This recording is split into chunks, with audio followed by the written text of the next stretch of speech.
8, back, wait for the 7, countdown. 6, 5, we are both and start, 2, 1, booster ignition and liftoff of the Space Shuttle Atlantis.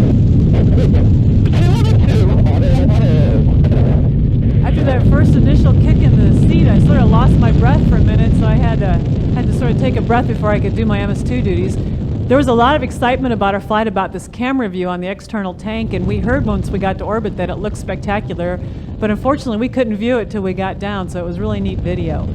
But here we are, and we got the kick in the seat, we're going, and we're just really loud noises, roaring, rattling, vibrating. That's all you could feel as you were sitting on the flight deck. I had a mirror, I was trying to look out the overhead window to see where the ground was at, but it was a little distracting just with all the vibration and noise that was going on. We settled down to watch the engines and waited for SRB SEP, and when SRB SEP came, it was quite surprising. It was a really loud flash and a bang. Wow, 103, 103. 103, 103. And I couldn't help it. I had to say wow because it was so unexpected. It was just such a loud bang.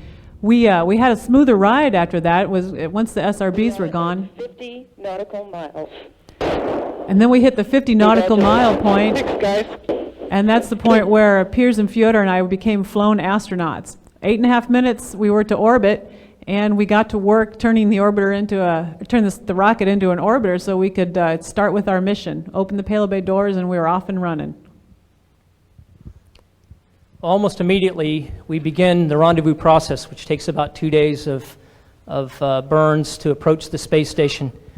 I'm up there in the front, along with my core rendezvous team, Dave Wolf, who's a former ice cream salesman, Piers Sellers, the snail farmer, and Pam Melroy, who we call Tank Girl.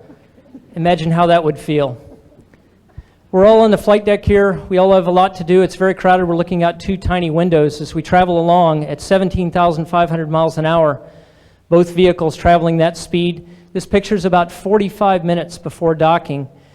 You can see that we're closing very, very slowly to the space station. Na dzikim zachodzie ISS wszystko jest możliwe. Nawet może zatrzymać obrót Ziemi.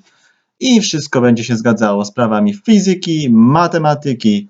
Nikt nie będzie zadawał pytań głupich czy mądrych, bo wszyscy wierzą w szatana. Time to cram us into the airlock, but before that, we always indulge in a few pagan rites to appease the EVA gods. These little ceremonies are very, very important to ensure mission success if you do them right. No tak, pogański rytuał musi być. Przecież czcimy szatana i trzeba mu oddać cześć. Tak samo jak papież oddaje, tak samo jak prezydent oddaje każdego państwa i król każdego państwa też oddają. Wszyscy oddają cześć szatanowi. I wszyscy mają wspólny znak. Shove one guy in face first so that he's facing the hatch. Put in all the luggage. Shove the other guy in feet first.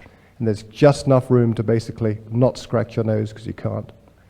Close the hatch. And then it's another hour and then you're ready to go out. I teraz literalnie włazu z tektury, które można zdjąć w pół, tak, odchylić. Wszystko się zgadza z prawami fizyki, matematyki. Ludzie to łykną jak ciepłe kluchy. Mamy tu dla was dziki zachód, prosto do piekła.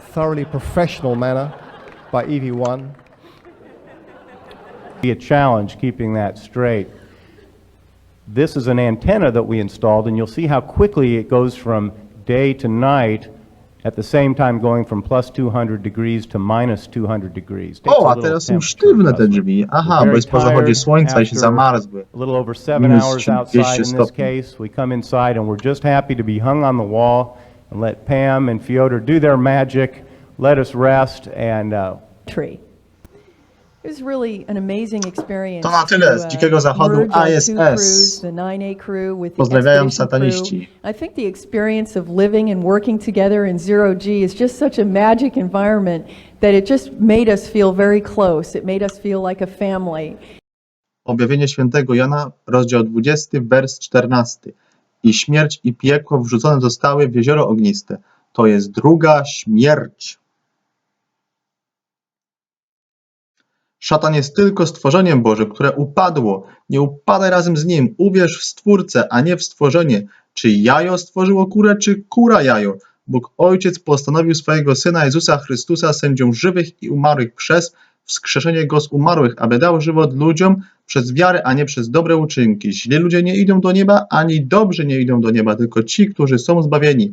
Uwierz, a będziesz zbawiony.